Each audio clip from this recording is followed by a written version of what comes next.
And you know what's crueler? You don't even need to consciously remember these situations for them to control your adult behavior, because emotional memory and explicit memory are different things. You might not remember the specific day your mother cried because she didn't have money for rent, but your body remembers. And when you go to look at your bank account, it relives that you open your phone, see the banking app icon, and close it. Not today. Maybe tomorrow. You know you have to look, but something inside you resists. And this has been happening for days, weeks, sometimes months. This behavior isn't laziness. It's not just stress. What I'm going to show you in the next few minutes will completely change how you understand your relationship with money. Here at Rich Mind, we dive into the real psychology behind your financial decisions. It's not motivational coaching. It's behavioral science applied to your life. And today we're going to talk about something that 7 out of 10 people do, but nobody admits: avoiding looking at their bank account. Because that screen with numbers isn't just a screen, it's a trigger. If you're listening to this and thought that you do this, take a deep breath. You're not alone. And more importantly, you're not weak, irresponsible, or incapable. What's happening is that your brain is doing exactly what it was programmed to do. The problem is that this programming may have started when you were 7 years old, and it's been running in the background until today, without you noticing. In the next few minutes, I'm going to show you why this behavior is so common and what's really happening in your brain when you avoid that app. Then, the connection between your childhood memories and your adult financial behaviors, and how a trauma at 7 years old might be controlling your finances at 30, 40, 50 years old. Next, the invisible cognitive biases that turn this avoidance into a vicious cycle. And at the end, practical strategies, validated by neuroscience, for you to reprogram this response and finally have real control over your financial life. I'm going to tell you a secret. I've done this too. There was a time in my life when I left credit card statements closed in a drawer for months. It wasn't because I didn't know I was in debt. It was because looking meant making it real. And making it real meant feeling that sensation in my chest, that tightness, that shame. And it was only when I understood where this emotional response came from that I managed to break the cycle. So stay with me, because this isn't about judging you. It's about freeing you. Let's start by describing exactly what happens. And you'll probably recognize yourself in at least one of these scenarios. Scenario 1, you're at work. Remember, you need to pay a bill. You grab your phone, go to open the banking app, and suddenly decide to check social media first. 3 hours later, you've completely forgotten. Scenario 2, you know you have a big purchase to make, but before that, you'd have to see how much you have in your account. So you simply don't make the purchase. You postpone it. Make up an excuse. Anything but look at that balance. Scenario 3, and this one is particularly cruel. You even open the app, see that login screen loading, and close it before it fully loads, as if not looking meant the problem doesn't exist. And here's what's fascinating. This happens even when you know you have money in the account. If you ask most people why they avoid looking at their account, you'll hear things like, "It gives me anxiety to see the numbers dropping. I know I spent too much and don't want confirmation. It's too stressful, and I already have too much to deal with." And look, these reasons are real. I'm not saying they're lies, but they're the surface. They're the symptoms, not the root cause. Because look, there are people who go through much greater financial difficulties and look at their account every day. And there are people with comfortable accounts who can't open the app. So the question we need to ask is, what makes you specifically have this reaction? And this is where it gets deep, because the answer might be in a specific moment from your childhood that you might not even consciously remember. Let me do a mental experiment now. Imagine that at this exact moment you're going to grab your phone and open the banking app. Visualize this. You unlocking the screen, looking for the icon, touching it, waiting for it to load. What do you feel in your body? Without judging, just observe. Is there any tension? Where, in your chest? In your stomach? In your throat? Did your breathing change? Did you feel like skipping this exercise? What you just felt is a conditioned response. It's your nervous system warning you about danger. But what danger? Because a phone screen isn't a predator. Numbers won't physically hurt you. So why does your body react as if they would? The answer lies in what neuroscientists call somatic memory, and it was recorded long before you learned to write. Before diving into the trauma part, and I know that word is scary, I need to explain something fundamental about how your brain works. Your brain has one main job: to keep you alive. And to do that, it records everything that's perceived as a threat, especially in childhood, when you're most vulnerable. Here's the problem. A 7-year-old child's brain doesn't differentiate between physical threats and emotional threats. For you as an adult, not having money for food is different from being abandoned, is different from being chased by an animal. But for the child, it's all registered with the same code: danger, threat to survival. And when you live through chronic financial instability in childhood, and this includes hearing fights about money, feeling your parents' tension when bills arrive, seeing scarcity, experiencing need, your brain doesn't register this as my parents are having financial difficulties. It registers it as, there's no safety, I'm not protected, something terrible can happen at any moment. Sensation. So let's go deeper, because understanding this connection is the first step to breaking it. There's a concept in psychology called attachment theory. It was originally developed to understand how children relate to their caregivers, but researchers discovered something fascinating. We develop attachment not just to people, but to abstract concepts including money. And just as you can have secure or insecure attachment to people, you can have secure or insecure attachment to money. Secure financial attachment looks like this. You see money as a tool. You can look at your finances with emotional neutrality. When there's a problem, you act to solve it, and money doesn't define your worth as a person. Insecure financial attachment manifests in various ways. Avoidance, our topic today. You can't look, deal, or face it. Anxiety. You check compulsively but never feel secure. Disorganized. You alternate between spending compulsively and restricting with traumatic rigidity. And here's the key insight. Your financial attachment style was shaped primarily between 3 and 12 years of age. When I say trauma, many people think of severe abuse or catastrophic events, but in modern psychology, we understand trauma as any experience that overwhelms your capacity to process emotionally. And in the context of childhood finances, there are 3 main types. Trauma type 1, lived scarcity. This is the most obvious. It's when you really experienced material lack in childhood, not having enough food regularly, losing your home to eviction, not having adequate clothes and suffering bullying because of it. Constantly hearing we don't have money for that. When this is the trauma of origin, looking at your bank account in adult life activates that memory of helplessness and shame, because as a child you couldn't solve it. So your brain learned, if I don't look, I don't have to feel that horrible sensation of not being able to do anything. Trauma type 2, emotional instability linked to money. This one is more subtle but just as impactful. It's when there was enough money, but money was a source of emotional chaos in the house. Parents fighting violently about spending. One parent using money as a weapon of control. The emotional climate of the house changing drastically according to the financial situation. Love, attention, or approval conditioned on performance or financial achievements. Here, the child's brain connects. Money equals conflict and loss of love. So as an adult, you avoid looking at the account, because looking means facing not just numbers, but that emotional charge of relational insecurity.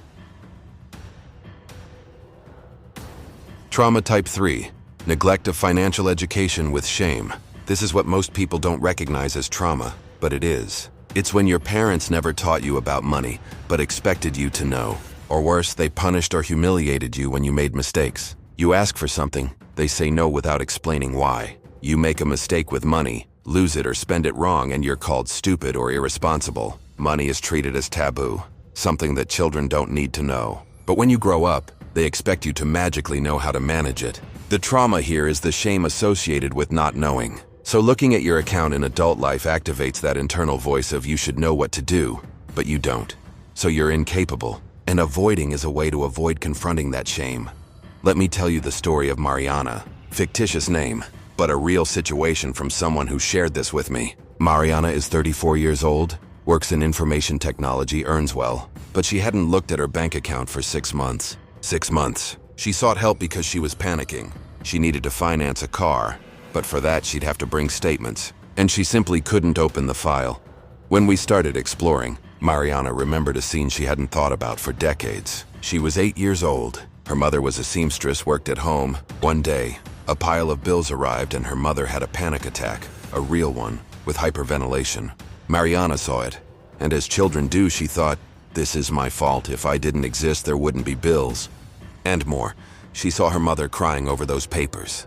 And her 8-year-old brain registered, paper with numbers equals extreme suffering of the person who protects me, equals I'm not safe. Now connect the dots. 26 years later. When Mariana goes to look at the statement, which is literally a digital paper with numbers. Her nervous system triggers the same danger signal. She wasn't avoiding numbers. She was avoiding reliving that sensation of my existence causes suffering. And when she finally understood this, she cried for 40 minutes. But it was the cry that liberates, because she saw that it wasn't about irresponsibility. It was about an 8-year-old child trying to keep herself safe the only way she knew how, by not looking. Now, why does it work like this? Why does an event from decades ago still control you today? The answer is in 3 parts of your brain. The amygdala, your threat detector. It records intense emotional experiences with maximum priority. And it doesn't need logical context. It only knows this equals danger. When you were a child living through financial instability, your amygdala recorded uncertain financial situation equals threat. In adult life, when you go to look at your account, even though rationally you know you're employed, that you have somewhere to live, the amygdala fires first. It doesn't wait for your prefrontal cortex, the rational part, to analyze. The hippocampus, memory processor. It should take that childhood experience and mark it. This was in the past. I was a child.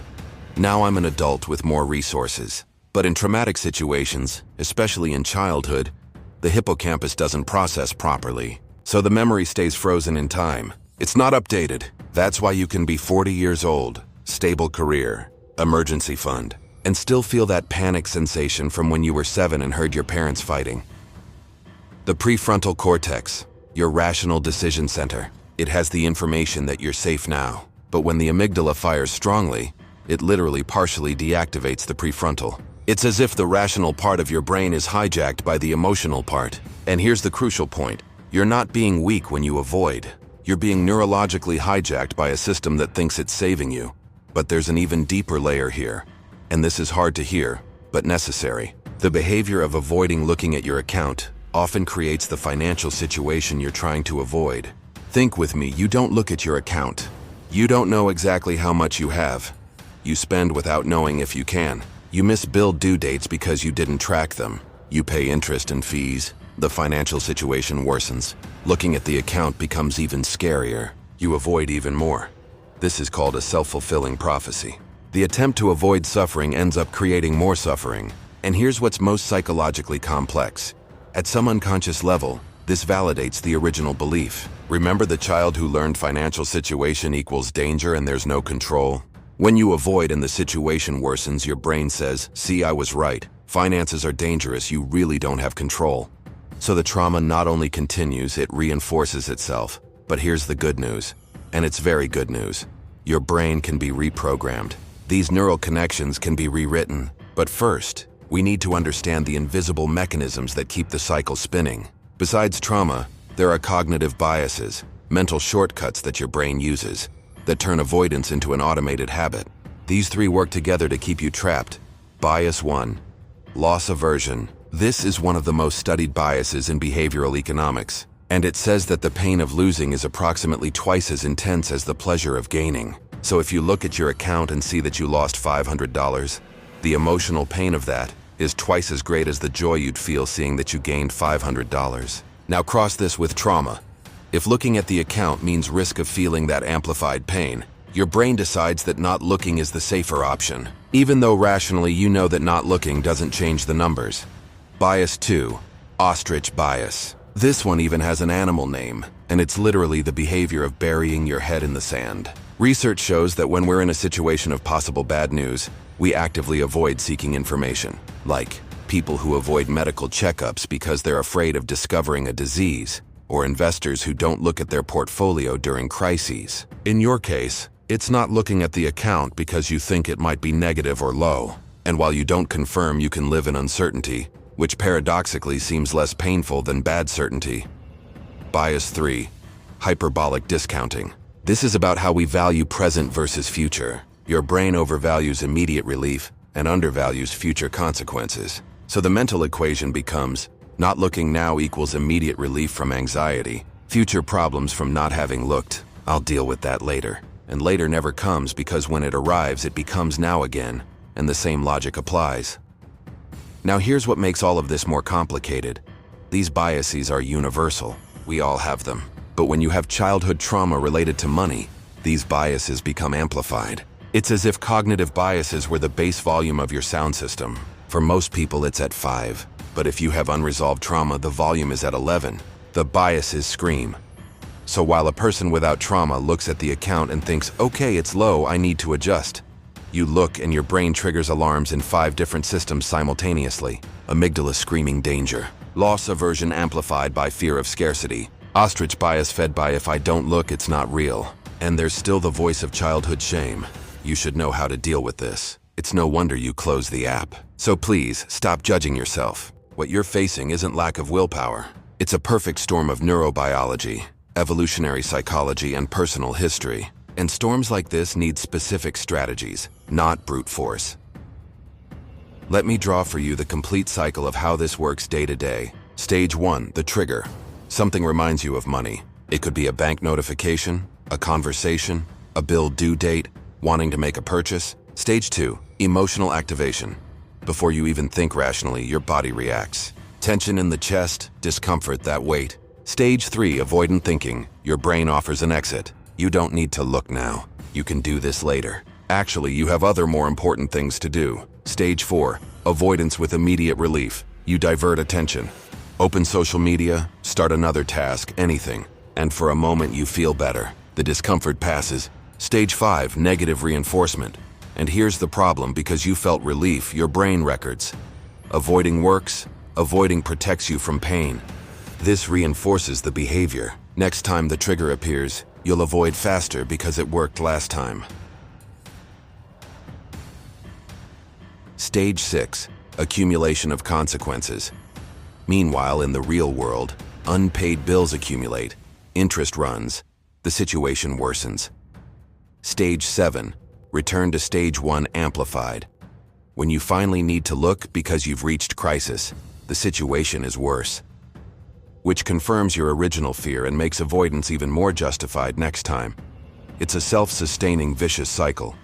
And the cruelest part, each turn of the cycle strengthens the neural path of avoidance. But before we go to the solution, I need to give you a different perspective, because just criticizing the behavior doesn't help. Avoidance, however destructive it may be now, once had an adaptive function in your life. When you were a child in a situation of financial insecurity, you had no real power. You couldn't go out and get a job. You couldn't solve the adult's problems. And staying in constant contact with that sensation of helplessness and fear would be psychologically unbearable. So your brain developed avoidance as an emotional survival strategy. It was an act of self-preservation. It was intelligent, actually. The problem is that now you are the adult. You have power. You have resources. But that child strategy is still running. It's as if you had an ultra-sensitive security system installed when you lived in a dangerous neighborhood. And now you've moved to a safe place, but the alarm keeps going off with any movement. You don't need to get rid of the system. You need to recalibrate it. And this is possible. Completely, scientifically, provably possible. So let's get to the strategies, because understanding is essential, but transforming is the goal. Everything I'm going to share now is based on a revolutionary concept, neuroplasticity. Your brain isn't fixed. It constantly changes based on your experiences. And most importantly, you can consciously direct this change. Every time you act differently from the automatic pattern, you're literally creating new neural connections, and each repetition strengthens these connections. At first, the new path is like a fragile dirt road, but with repetition it becomes a paved highway. Meanwhile, the old path of avoidance, if you stop using it, it literally weakens. Neurons that don't fire together don't wire together. So the question isn't, will I be able to change? The scientific answer is yes, you can. The human brain was made to change. The right question is, which strategy will work specifically for me? And that's what we're going to explore now. The first strategy comes from cognitive behavioral therapy and is called gradual exposure. The idea is, you don't go from 0 to 100. You're not simply going to force yourself to look at the entire account at once. That will only re-traumatize. Instead, you create an exposure ladder. Step 1. Just open the app without looking at the balance. You open, see the home screen, close. Repeat this for a few days. Yes, just that. The goal is to desensitize your nervous system. Teach it that opening the app doesn't result in catastrophe. Step 2. Look at only one neutral piece of information. It could be the date of last access or the bank's name. Something without emotional charge. Step 3. Look at the balance for 3 seconds. Just look. Don't judge, don't plan, don't do anything with the information. Just observe the number as if it were scientific data. Step 4. Look at the statement of one category, like just grocery spending or just income. Step 5. Complete analysis. Now yes, you see everything. The safety resource part. For each step, you program something that calms you immediately after. It could be a specific song that soothes you, a breathing technique 478 for example, calling a trusted friend, an affirmation you write and read. The brain needs to learn. Looking at the account plus feeling safe afterward equals new association. The second strategy is very powerful, and you can do it alone at home. Rewriting the trauma narrative. It works like this. Part 1. Write the original story. 10 to 15 minutes. On paper or on the computer, write about the childhood memory or memories related to money that marked you. It doesn't need to be literary. It can be disorganized. Let it out. I remember when I was X years old in situation. I felt emotions. I thought beliefs that I formed. Part 2. Write a letter to the child you were. 10 to 15 minutes. Now, as your current adult self, write a letter to you as a child. Tell her it wasn't her fault, that she did the best she could, that the situation was the adult's responsibility, that now you as an adult will take care of her. This seems strange, but neurologically, you're creating a new emotional processing pathway for that memory. Part 3. Write a new narrative. 10 minutes. Rewrite the story, but this time including the adult perspective. When I was X years old, situation happened. At the time, I didn't have tools to process, so survival behavior. But today, I understand that new interpretation, and now, I choose new behavior. Do this once a week for 4 weeks. Research shows that this significantly reduces the emotional charge of traumatic memories. The third strategy is to adapt mindfulness, full attention, specifically to the financial context. The practice works like this. When you're going to look at your account, do this ritual. Before opening the app, place your hand on your heart. Feel the touch. Take 3 deep breaths.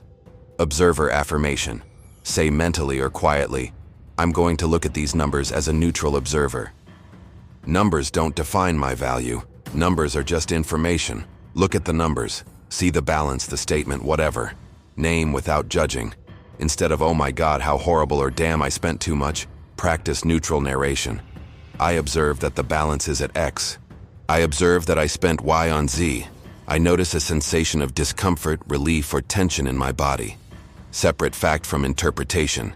Fact, I have $500 in the account. Interpretation, identify and question. This means I'm a failure. No, this means I have $500, period. After closing the app, thank yourself for having looked. Literally say, thank you for taking care of me. The goal isn't to eliminate discomfort, it's to decouple discomfort from avoidance. You can feel uncomfortable and still look. These two things can coexist. Besides these 3 main ones, here are quick complementary strategies. Gamification. Use apps that turn checking your account into a challenge. Like, I looked at my account 7 days in a row. Achievement unlocked. Accountability partner. Have someone you trust who asks, did you look at your account today, without judgment. Fixed and short time. Instead of I'll look when I feel ready, define. Every day at 9 in the morning for 2 minutes. Taking the decision out of the moment reduces resistance. Pavlovian reward. Associate looking at your account with something pleasurable. Like you only have that special coffee after having looked at the balance. Now, important. When to seek professional help. If you tried these strategies for 4 to 6 weeks and still have intense physical reaction like panic or dissociation, avoidance is causing real financial crisis. You realize that financial trauma is connected to other unresolved traumas.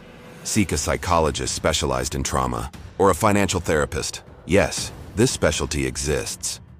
Specific therapies like EMDR, eye movement desensitization and reprocessing are extremely effective for traumas, including financial ones. And look, seeking help isn't weakness. It's the most intelligent and courageous decision you can make. So let's recap what we discovered today, because this information has the power to change your life. First, if you avoid looking at your bank account, you're not weak, irresponsible, or stupid.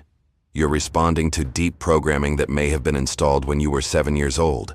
Second, adult financial behaviors are often echoes of childhood traumas, whether lived scarcity, emotional instability linked to money, or educational neglect with shame. Third, your brain, trying to protect you, activates amplified cognitive biases that turn avoidance into a vicious cycle. But this isn't character flaw, it's neurobiology. Fourth, avoidance had a function. It protected you when you didn't have other resources. Now, it's outdated, and you have the power to reprogram it. And fifth, most importantly, change is 100% possible. Through gradual exposure, therapeutic re-narrative, and financial mindfulness, you can create new neural paths that replace fear with capability. Now I want you to do something. It doesn't have to be now, but at some point today, sit in a quiet place, grab a paper or open the notes on your phone, and answer honestly to yourself. What is the physical sensation I feel when I think about looking at my account? How old was I when I saw, lived, or heard something related to money that marked me? What belief did I form about myself or about money because of that? Is this belief still serving me today? You don't need to share this with anyone. It's just for you. But this self-awareness exercise is the real first step to transformation, because you can't change what you don't see. If this content made sense to you, if you saw yourself in some part of this story, leave a like, because this helps YouTube show this content to other people who are also struggling with this in silence. And subscribe to the channel, because here at Rich Mind we'll continue exploring the real psychology behind money, without judgment, just science, compassion, and strategies that work. Leave in the comments, what was the most impactful insight for you in this video? I read them all and respond as much as I can. And if you have someone in your life who you know goes through this, a friend, family member, partner, share this video with that person. Sometimes we can't talk about these things directly, but we can share a video, and it might be exactly what they need to hear today. Remember, your relationship with money doesn't define your worth. You are infinitely more than your bank balance. And if you manage to listen to this content all the way here, you've already shown more courage than you imagine, because facing difficult truths is the beginning of freedom. In the next video, we're going to talk about another unconscious financial behavior, why you sabotage your own financial achievements when you finally start to prosper. It's what they call the internal financial glass ceiling, and it might be even deeper than what we saw today. But that's for next time. For today, you've already done tremendous work. See you soon. Take good care of yourself. And remember, you're not alone in this.